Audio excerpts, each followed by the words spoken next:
Idealvoyance.fr, coaching de vie spirituelle par téléphone, chat et email présente. Sud Radio, à votre écoute, 16h-17h, Alexandre Delevanne.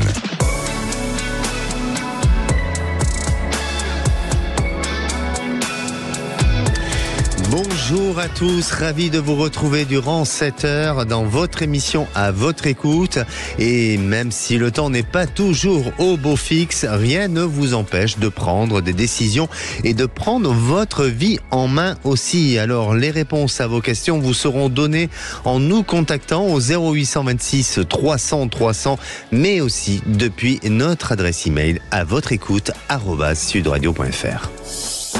Sud Radio, à votre écoute, Alexandre Delevanne. Et au programme de l'émission aujourd'hui, j'aurai le plaisir d'accueillir Céline. Céline, une auditrice. Elle travaillait auparavant dans une crèche et s'est reconvertie en tant qu'artiste peintre, tout comme Delphine, auparavant architecte intérieur, et elle est devenue coach de vie. Mais aussi, nous écouterons Guy. Alors, c'est pas seulement sur des sujets de reconversion professionnelle, mais Guy, lui, a besoin d'éclaircissements sur l'avenir de son couple après avoir pris conscience et qu'il avait peut-être trop idéalisé sa femme.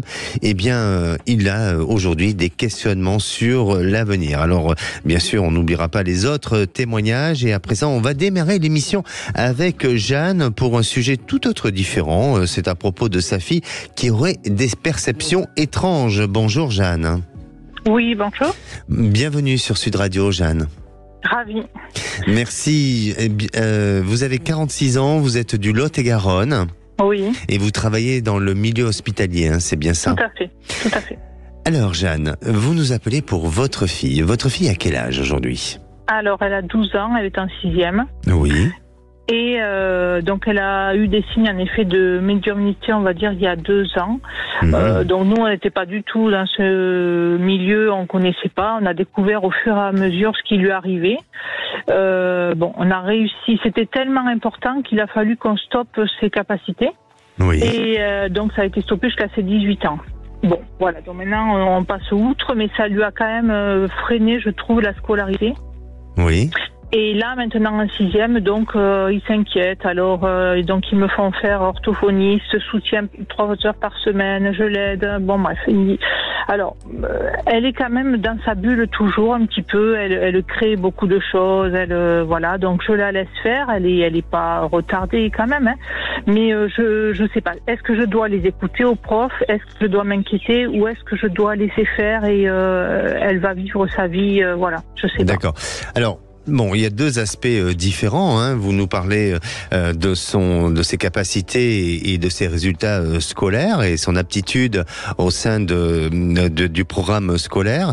Et puis, vous nous parlez aussi d'une enfant qui aujourd'hui peut-être a d'autres aptitudes en termes soit de perception, de ressenti, d'une ultrasensibilité, d'une hypersensibilité, oui. De tout ça. Oui.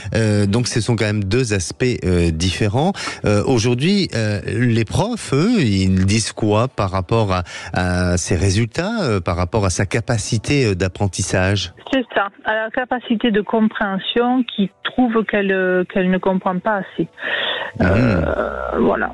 D'accord. Alors, je l'entends, hein, je peux l'entendre, mais est-ce que je dois m'inquiéter vraiment et faire tout ce qu'il me demande parce que du coup, ça la fatigue. Elle fait pas de sport à côté parce que ça lui demande trop. D'accord. D'où l'intérêt d'entreprendre des cours et des séances d'orthophonie. Oui. D'accord. Oui. Ok. Jusque-là, vous avez démarré ces séances avec l'orthophoniste? Oui. Ah oui. D'accord. Est-ce que vous sentez une amélioration aujourd'hui ou c'est peut-être trop tôt? Non, moi j'en vois pas. D'accord. Bon, il est peut-être trop tôt. J'ai l'impression que je voudrais pas que non plus ça la braque et que elle s'intéresse de tout ça. Ok.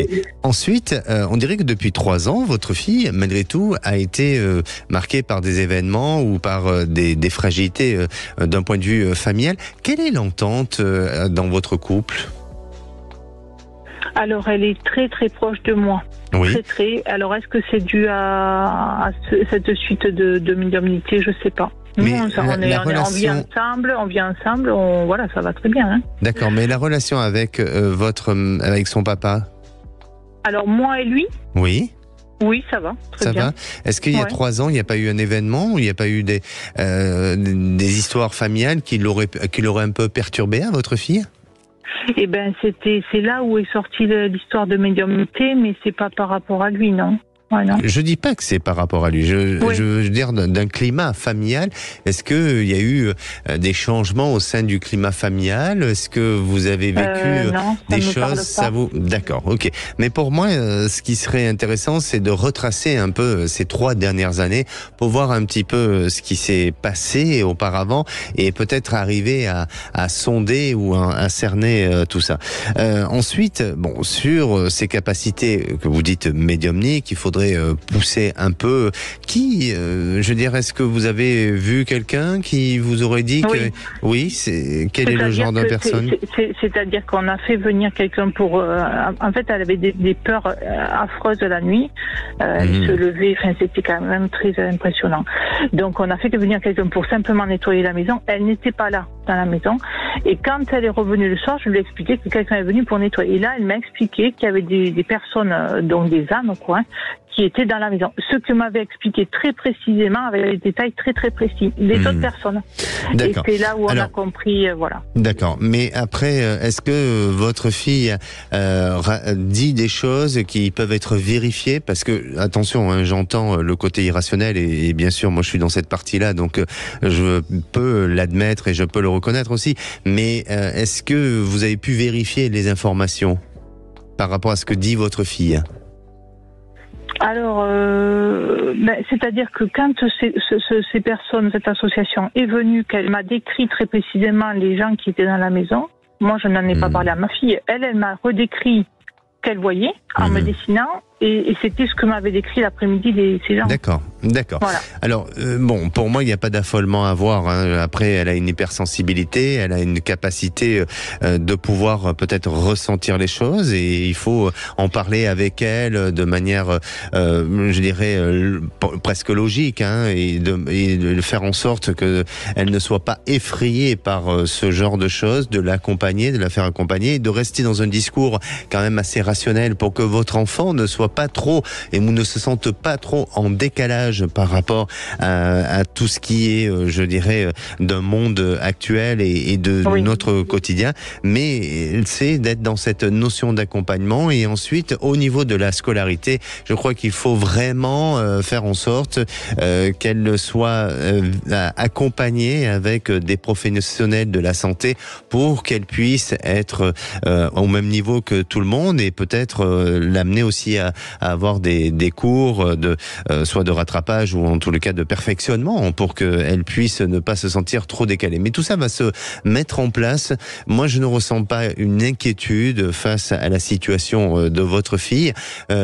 Plus ça va aller dans l'âge, et vous savez que en période souvent de l'adolescence chez les enfants, c'est là où se déclenche cette aptitude à ressentir les choses, à percevoir les choses, et on parle aussi parfois de poltergeist, des choses comme ça. Ce sont des apparitions soit de fantômes, de choses comme ça, ou des amérantes. Mais n'ayez aucune crainte, et au contraire, je crois que votre fille a besoin de le vivre très naturellement, et pour reprendre un chemin qui lui sera son chemin à elle, sans pour autant se sentir complètement en décalage avec les autres. D'accord, donc je laisse, et quand même je maintiens ses soutiens, elle en a besoin, quoi. Oui, complètement. D'accord. Oui. Parfait, je vous remercie beaucoup. Merci à vous, ça a répondu à votre préoccupation. C'est très gentil, oui, je continue comme ça. Merci. Parfait, c'est gentil. Merci à vous. Bonne journée, au revoir. Merci. Et nous, on se retrouve dans quelques minutes avec Céline. Alors Céline, elle ne voulait pas passer à côté de ses envies. À l'approche de la quarantaine, elle a pris le risque de quitter son emploi en tant que fonctionnaire dans une crèche où elle était auparavant, pour se consacrer à plein temps à sa passion, la peinture artistique. Alors a-t-elle fait le bon choix? Qu'en pensez-vous? Et que dit votre sixième sens à vous? Eh bien, je vous donnerai moi mon ressenti juste après le temps d'une pause. Sud Radio, à votre écoute, 16h-17h, Alexandre Delevanne. Et de retour sur Sud Radio, merci d'être à l'écoute de votre émission. C'est le moment pour vous de témoigner et de poser toutes vos questions au 0826 300 300. Aude au standard vous attend.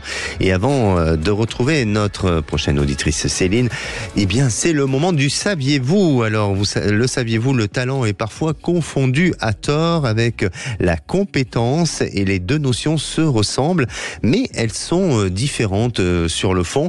Le talent, lui, est inné et en revanche, il peut rester caché faute de circonstances favorables qui permettent de le découvrir et de travailler pour le développer. Alors chacun a une combinaison de talents qui lui est propre, mais à vous de gagner de la confiance et aussi de oser vous exprimer pour faire ressortir votre talent. Alors, est-ce que vous avez bien une expérience à ce sujet-là? Est-ce que vous n'osez pas justement faire apparaître votre talent? N'hésitez pas à poster aussi vos témoignages sur le groupe À votre écoute sur Facebook ou tout simplement de venir témoigner à l'antenne. Et à présent, j'écoute Céline. Bonjour Céline. Bonjour Alexandre.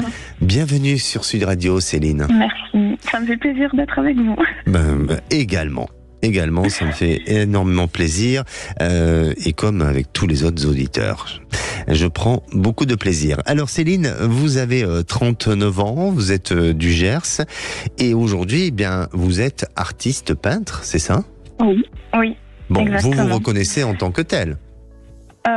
Oui, disons qu'il y a une petite confiance encore qui manque et surtout d'espérer en vivre de façon, on va dire, complète. Oui. C'est pas encore le cas. J'y travaille, mais voilà, j'ai pris le risque pour pouvoir vivre de ma passion et je m'accroche. D'accord. Alors, racontez-nous un petit peu. Auparavant, vous travailliez pour une crèche. Oui. Et puis, vous avez travaillé pendant combien de temps dans cette crèche? 6 ans. 6 ans. Vous avez toujours fait ce métier-là? Non, pas du tout. J'étais responsable commercial avant, donc voilà.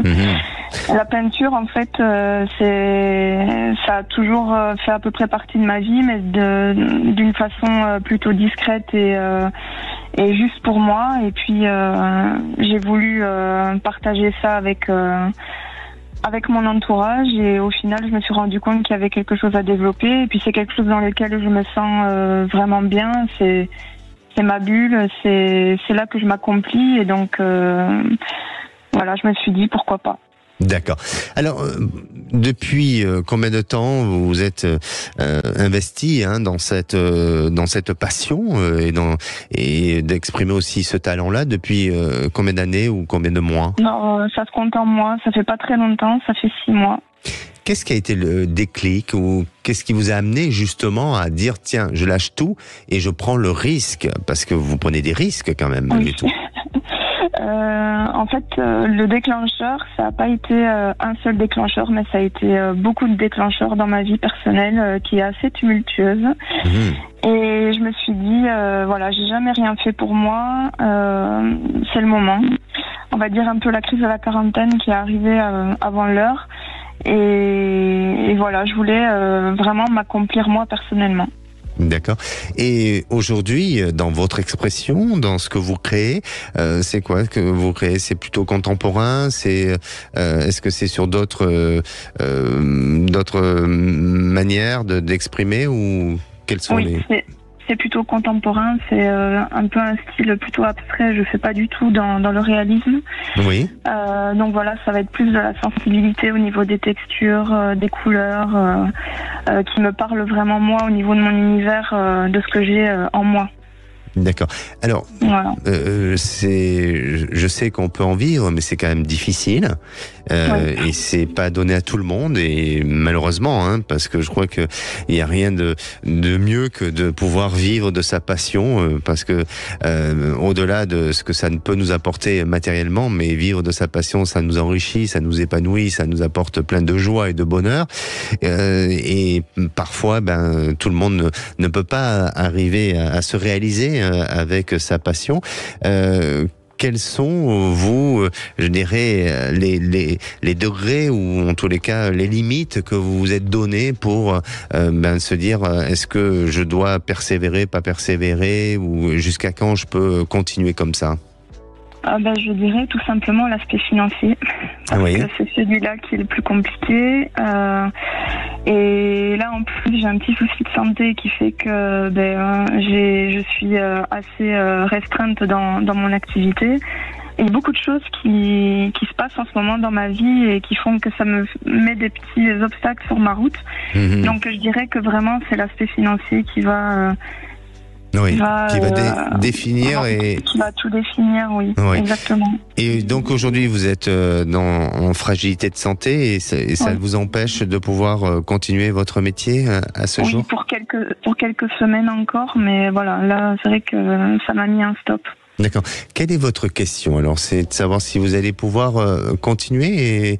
Oui. Voir un peu votre intuition par rapport à tout ça. Si je vais pouvoir, s'il faut que je m'accroche et que je continue à y croire et à croire en moi surtout, et ou alors si vraiment c'est un rêve que je peux pas atteindre et qu'il faut que je redescende sur terre. Alors, je vais vous répondre très simplement, Céline. Je crois que je n'ai pas de réponse à vous donner vraiment. Alors, bien entendu que je vais vous en donner une, mais ce que je veux dire, c'est que la réponse, elle est en vous. Elle est en vous dans le sens où c'est votre choix. Vous êtes face à votre propre réalisation. Ce choix, il n'est pas évident. Vous avez accepté de prendre des risques. Et pourquoi? Parce que ça répond à votre passion. Et il y a peut-être sûrement votre petite voix intérieure qui vous dit d'y aller, de foncer et de vous réaliser dans ce sens-là. Et je crois que il ne faut pas se laisser ou en tous les cas se laisser freiner ou avoir peur de tout ce qu'il y a d'un point de vue extérieur, et j'entends le côté matériel, mais vous pouvez dépasser tous ces obstacles et il faut que ça soit pas seulement ces raisons-là qui vous malheureusement seraient amenées à vous arrêter de votre réalisation et de votre passion. Par contre, je sens que à côté de ça, il y a ce côté peut-être d'une activité aléatoire ou peut-être quelque chose qui pourrait très bien se définir et se décider de manière parallèle, et c'est peut-être en rapport à de l'enseignement. Donc n'hésitez pas à continuer à vous enrichir dans ce que vous faites, dans cette activité-là, parce que pour moi, je vous sens avoir cette capacité et cette possibilité d'enseigner plus tard et de transmettre aux autres, et c'est peut-être ça qui va vous permettre de compléter les revenus et de vivre de cette passion et de ce métier-là. D'accord. Merci beaucoup. Merci à vous. Soyez courageuse comme vous l'êtes aujourd'hui. Foncez, persévérez. Je sais. Et la vie est un combat de tous les jours. Tous les domaines sont affectés et du coup, c'est vraiment pas facile de tenir. Là, je vous avoue. Bien sûr. Mais je sens que vous en êtes capable. C'est pour ça que j'ai ce discours-là avec vous. D'accord ? Ça marche. Merci beaucoup, Alexandre. Merci. Au revoir. Merci. Et à présent, c'est à vous, si vous avez un doute, des questions sur votre devenir, un seul numéro, le 0826 300 300. On se retrouve dans quelques minutes avec Delphine. Alors, Delphine aussi, elle souhaite avoir des questions sur son avenir professionnel, puisqu'elle a été auparavant architecte d'intérieur jusqu'en 2017, et depuis, elle s'est lancée dans l'accompagnement en tant que coach. Cette activité ne lui permet pas de vivre à l'aise financièrement. Alors va-t-elle pouvoir continuer dans ce métier de coach? Ne bougez pas, je vous dirai la suite juste après. Sud Radio, à votre écoute, 16h-17h, Alexandre Delovan. Sud Radio, à votre écoute, 16h-17h, Alexandre Delovan. Et oui, de retour pour cette deuxième partie d'émission. Alors, nous avons eu Céline auparavant, notre précédente auditrice, avec beaucoup de doutes sur sa reconversion professionnelle en tant qu'artiste peintre. Et je vais aussi accueillir là tout de suite Delphine, qui, elle, vit une situation assez similaire, même si le secteur d'activité est différent. Mais peut-être, vous, chers auditeurs qui aujourd'hui nous écoutez, vous retrouvez dans ce cas de figure. Eh bien, c'est le moment d'appeler le 0826 300 300. Et puis, j'en profite aussi pour souhaiter la bienvenue à tous nos auditeurs qui nous rejoignent en ce moment. Et nous sommes en direct. Alors, avant de retrouver Delphine, je vais aussi vous donner des conseils pour découvrir votre potentiel et peut-être même votre talent. Alors, il est important de prendre le temps de la réflexion, de poser toutes les bonnes questions, telles que vos plus grandes réussites, les actions que vous accomplissez avec aisance, mais aussi les domaines où vous êtes performant. Ne restez pas focalisé sur le présent, penchez-vous plutôt sur des moments que vous avez vécus durant votre enfance, comme des jeux, des activités préférées, et faites le point sur votre situation actuelle. Interrogez votre entourage pour prendre conscience de vos talents. Les personnes qui vous connaissent bien et qui sont bienveillantes à votre égard pourront vous donner des bons conseils et peut-être vous amener vers cette voie-là. Multipliez les expériences pour révéler vos talents cachés, testez de nouvelles activités et ouvrez toutes les possibilités aux opportunités qui s'offrent à vous et qui pourraient vous mener à un de vos talents cachés. Et surtout, osez l'inhabituel pour provoquer votre destin. Et à présent, j'accueille Delphine. Bonjour Delphine. Oui, bonjour Alexandre. Bienvenue sur Sud Radio, Delphine. Vous avez 50 ans, vous appelez des Pyrénées-Orientales. Non. Et... non. Du Tarn. Ah, c'est du Tarn. Bon, très bien. Ouais. Bah écoutez, c'est pas grave. On n'est pas très loin, à quelques centaines de kilomètres.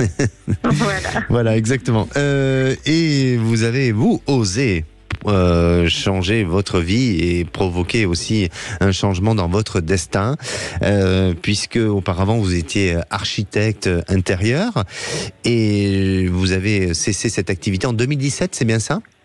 Voilà, après 15 ans d'activité en indépendant, en libéral, j'ai senti vraiment de basculer dans autre chose, dans l'accompagnement à la personne, c'est-à-dire je me suis occupée du toit des gens, comme j'aime dire, du TOIT, et bien. Ensuite j'ai voulu m'occuper de toi, de moi en même temps en fait. C'est bien, j'aime bien cette définition-là. Je vais vous la copier, cette définition. Tiens, oui, mais si vous voulez. Ah oui, ça me donne de l'inspiration. Mais donc c'est vraiment ça. Je m'occupais du bien-être des gens dans leur habitat, puisque c'était vraiment l'aspect déco, architecture, travaux, maîtrise d'œuvre, mais au final, je m'occupais beaucoup aussi de la notion du bien-être. Mais à un moment donné, j'ai fait un burn-out suite à une vie personnelle très compliquée. Et je n'avais plus la force d'aller faire du suivi de chantier, de m'occuper du toit des autres. Oui. Et donc, je me suis occupée déjà de moi-même, de me reconstruire et en parallèle, donc, de mettre tous mes talents qui sont ces talents médiumniques et de canalisation sous le titre de coach de vie. Mmh. Et au bout de 7 ans, puisque maintenant ça fait 7 ans que je fais cette activité, je vois que oui, j'ai réussi à tenir à peu près le niveau, mais pas suffisamment pour que je puisse être aisée dans ma vie, quoi, en fait. Alors, c'est très étrange parce que quand je vous écoute et je vous entends, j'ai vraiment ce sentiment que vous n'avez pas changé de métier. Vous avez changé de langage, voyez, vous avez adapté un autre langage et vous avez changé de clientèle.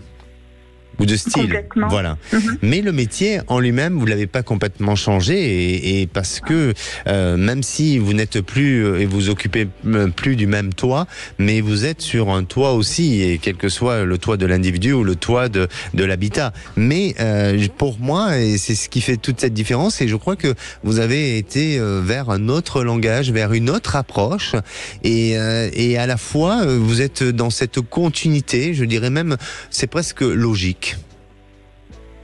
Oui, puisque quelque part, ma façon d'exercer j'ai pas perdu mon essence, on va dire. J'ai gardé mon essence. J'ai changé, on va dire, de clientèle, comme vous dites, Alexandre. J'ai changé de langage. Sauf qu'il y a une réalité ensuite maintenant qui est financière, qui est que la réalité de m'occuper du toit TOIT des personnes me permettait d'assumer ma vie financièrement. Oui. Aujourd'hui, aujourd'hui j'ai un vrai souci. Donc je me dis, d'où est-ce que ça vient? Est-ce que c'est ma façon de communiquer? Est-ce que c'est parce que j'ai séparé les deux activités? Et c'est surtout comment remettre en fait de ce que j'appelle de l'unicité dans tout ça. Mais alors, pardonnez-moi Delphine, les besoins sont pas les mêmes et l'investissement financier n'est pas le même. Quand vous faites appel à un architecte intérieur, c'est pour capitaliser et faire une plus-value sur un habitat, pour un bien-être, pour un équilibre. Et quand on est dans l'accompagnement de soi, eh bien, faut le vouloir déjà, faut l'accepter, et c'est un investissement qui n'apporte pas forcément une rentabilité financière et matérielle sur le long terme. Après, ça apporte un bénéfice sur notre bien-être et notre équilibre, bien entendu. Donc, on n'est pas sur la même rentabilité. Vous voyez ce que je veux dire? Donc, voilà. Pour moi, et là, je réponds à votre question parce que je vois où vous voulez en venir, hein, ma chère Delphine. Est-ce que vous allez continuer ou pas? Eh bien, oui, vous allez continuer et vous allez même reprendre l'architecture intérieure. C'est-à-dire que ces deux activités s'associent à peut-être pas une seule activité parce qu'il faut bien les différencier et adapter un langage, comme je vous l'ai dit au début, différent. Mais pour moi, je vous sens avoir une activité peut-être en tant que salarié dans un cabinet d'architecture intérieure pour assurer la stabilité économique et financière, et puis à côté, votre passion est d'accompagner les gens et de faire en sorte qu'ils soient bien abrités sous un bon toit. Voilà, parce qu'il y a une vraie question, c'est est-ce que je dois rester à mon compte comme j'ai tout le temps été depuis 2002, ou est-ce que je dois reprendre en fait une activité salariée à 100% ou partielle? Je viens de vous répondre. Oui, j'ai entendu. Voilà, tout simplement Delphine. D'accord? Allez. Merci, bien, prenez soin de vous beaucoup. Et tenez-nous au courant. Merci. Merci Alexandre. Merci. Sud Radio, à votre écoute, Alexandre Delovan. Et à présent, j'accueille Yvette. Bonjour Yvette. Oui, bonjour Alexandre. Bienvenue sur Sud Radio, Yvette. Merci de me prendre à l'antenne. Oui, avec grand plaisir. Vous nous appelez d'où, Yvette? Des Hautes-Pyrénées. Des Hautes-Pyrénées, parfait. Alors vous avez une question, vous voulez savoir si vous allez vous marier? Oui. C'est très bien comme question, parce que souvent, la question qui se pose, la plupart de nos auditeurs ou de nos auditrices, c'est est-ce que je vais rencontrer quelqu'un? Mais là, vous avez rencontré la bonne personne, sûrement, et vous voulez justement voir si ça va pouvoir se concrétiser par un mariage. C'est bien ça? Voilà, c'est ça, oui. Bon. C'est-à-dire que monsieur paraît un petit peu réticent, donc c'est pour ça que je me pose la question, en fait. Pourquoi il est réticent? Vous faites pas bien à manger? Ça, je sais pas. Non, je crois qu'il est content là-dessus. Ça fait combien de temps que vous êtes en couple avec ce monsieur? Alors, ça va faire bientôt 4 ans, mais on se connaît depuis 40 ans. Ah oui, donc il vous connaît bien. On s'est retrouvés, dirons-nous. Est-ce que la notion du mariage lui fait peur? Pas par rapport à l'engagement, parce que l'engagement il l'a et je le sens impliqué dans la relation, mais dans le fait que pour lui c'est un accomplissement à quelque chose qui est peut-être acquis et qui ne remettra pas forcément en question la relation pour plus tard ou autre. Est-ce que c'est ça qui pourrait lui faire peur, d'après vous? Ça, honnêtement, je ne peux pas vous répondre, je sais pas. Je le sens un peu réticent, mais alors c'est vrai qu'il y a des gros soucis avec son fils qu'il a eu d'une première union. Il a vraiment des gros problèmes avec son fils, et moi aussi également, mais voilà. Donc je ne sais pas si c'est par rapport à ça, alors, ou je ne sais pas. Yvette, pensez à une couleur et pensez si vous allez effectivement vous marier. Oui, ça y est. Non, moi j'ai Zach au standard qui est en train de me dire oui aussi, il pense que vous allez vous marier. Donnez-nous la couleur. Jaune. C'est un jaune, effectivement. Le jaune, ça correspond à la couleur de la confiance. Donc, pour moi, oui, n'ayez aucune crainte, je sens qu'il y a un mariage. Et puis, au fond de ce que je ressens aussi, je le ressens bien comme ça, Yvette. C'est une question de, allez, encore un petit peu de patience, mais en 2025, eh bien, monsieur changera d'avis et prendra la décision, parce que c'est pas par rapport à la réticence de son passé à lui, c'est qu'à un moment donné, il a envie de vous faire plaisir parce qu'il a des sentiments et il vous aime tout simplement. Enfin, c'est à lui à vous le dire. D'accord. D'accord ? D'accord. Et est-ce que vous pensez que ça va s'arranger avec son fils ou pas ? Moyennement. Moyennement, ça va être un peu compliqué, ça reste toujours un peu en dents de scie. Mais n'hésitez pas à nous tenir au courant. Merci à vous, Yvette. Avec grand plaisir. Merci. Merci à vous. Merci. Au revoir. Sud Radio, à votre écoute, Alexandre Delovan. Et la parole est à Ludivine. Bonjour Ludivine. Bonjour Alexandre. Bienvenue sur Sud Radio, Ludivine. Merci. Vous avez 40 ans, vous êtes de Toulouse et vous êtes gérante d'entreprise. Alors, justement, vous avez un associé, vous avez des fragilités économiques liées au fonctionnement de l'entreprise. Et aujourd'hui, vous avez une proposition qui vous a été faite pour un autre commerce, c'est bien ça ? Tout à fait. Moi, je suis dans le bâtiment et là, on nous a proposé de reprendre un restaurant en centre-ville, donc de la restauration rapide, chose qui n'est pas du tout dans mon domaine, ni dans celui de mon associé. Et pour autant, on a l'impression qu'on devrait y aller. Voilà. Pour quelle raison vous devriez y aller ? Parce que ça fait 2 ans que dans le bâtiment, on a d'énormes difficultés, qu'on ne se paye pas, qu'on n'arrive vraiment pas à s'en sortir. On a l'impression qu'on arrive au bout de quelque chose. Et pour autant, on ne veut pas arrêter de travailler ensemble. Et c'est vrai que c'est bizarre cette opportunité qui nous arrive comme ça, alors que ce n'était pas du tout dans nos recherches. D'accord. Alors, vous ne voulez pas rester à travailler ensemble, mais vous voulez aller sur... vous voulez. D'accord, ok. Parce que on dit qu'on voulait continuer à travailler ensemble. Ah, ok, d'accord. Il n'y a pas une relation intime entre vous deux, c'est juste... vous êtes juste associés. Oui. Non, j'essaye de savoir un petit peu de... non, pas du tout. Si on pouvait avoir un petit peu d'informations, des histoires un peu croustillantes, ça peut être sympa aussi. Non, il n'y en a pas, désolé. Bon, c'est bien. Alors, j'ai une petite inquiétude par rapport à ça, et vraiment. C'est-à-dire que sur l'idée de cette proposition de commerce, de restauration, c'est pas mal. Après, peut-être entourez-vous de bonnes personnes, parce que la restauration, c'est pas si simple que ça, c'est aussi un métier, et il faut pas faire n'importe quoi. Donc, entourez-vous de bonnes personnes compétentes pour nous faire un bon restaurant et que les gens aient envie de revenir vers vous et que vous cultivez une bonne image. Mais je pense que vous en êtes capable de ça. Et je crois que effectivement, il y a une énergie, il y a une volonté de réussir dans ce domaine-là. Et là, c'est bien. Par contre, là où j'ai un doute ou une véritable interrogation, c'est sur votre entreprise actuelle. Elle est en difficulté et ça va être compliqué.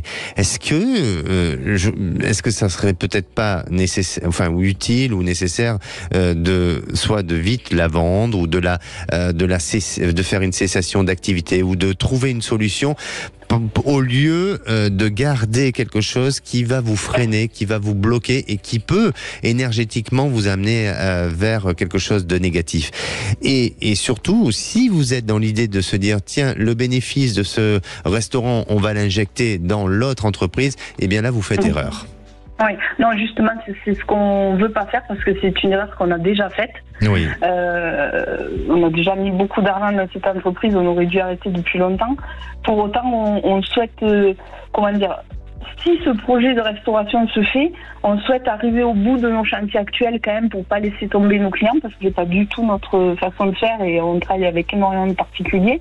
Mais effectivement, si dans la restauration on arrive à s'en sortir, je pense qu'on ne pourra pas conserver les 2 activités presque physiquement, quoi. Exactement. Et moi je pense que la société du bâtiment, c'est d'essayer de la réduire, d'essayer de gérer les dettes au mieux que possible et peut-être voir éventuellement à essayer de la revendre, même si vous la revendez à un prix plutôt bas, mais il y a une possibilité. Et puis vous consacrez sur votre nouveau projet parce qu'il y a un renouveau et il y a la possibilité d'une réussite avec ce commerce-là.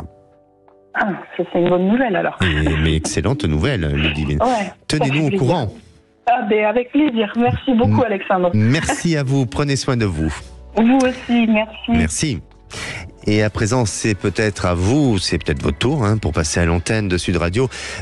Tentez votre chance au 0826 300 300. Aude au standard vous attend. Allez, nous on se retrouve dans quelques minutes avec Guy. Alors Guy, à la suite d'une opération d'une tumeur au bras, il a manqué de soutien moral depuis de soutien moral avec sa femme, bien entendu. Et depuis cette période, ce n'est plus pareil. Ils vivent toujours ensemble, mais la distance s'est installée.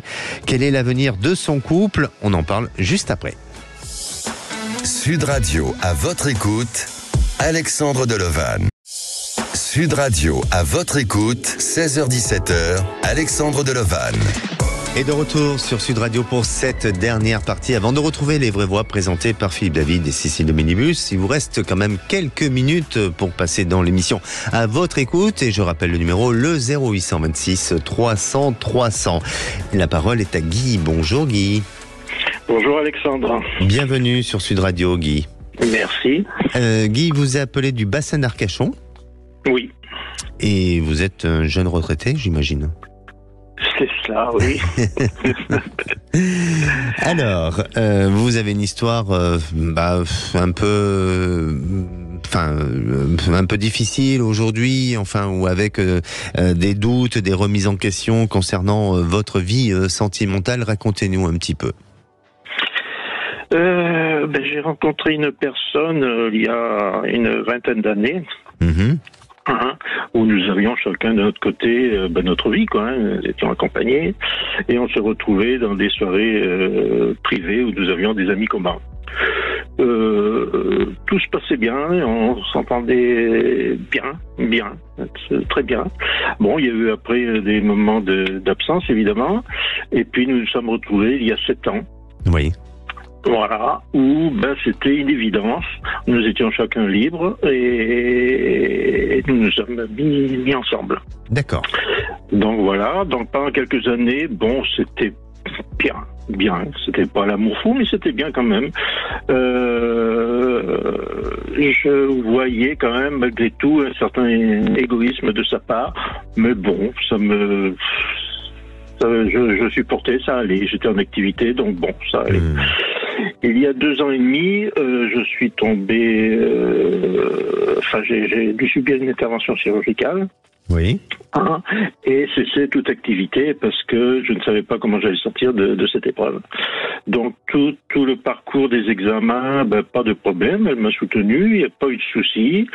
Je me suis fait opérer et là, du jour au lendemain, plus de soutien. Plus rien du tout, alors que j'étais faible moralement, psychologiquement, physiquement.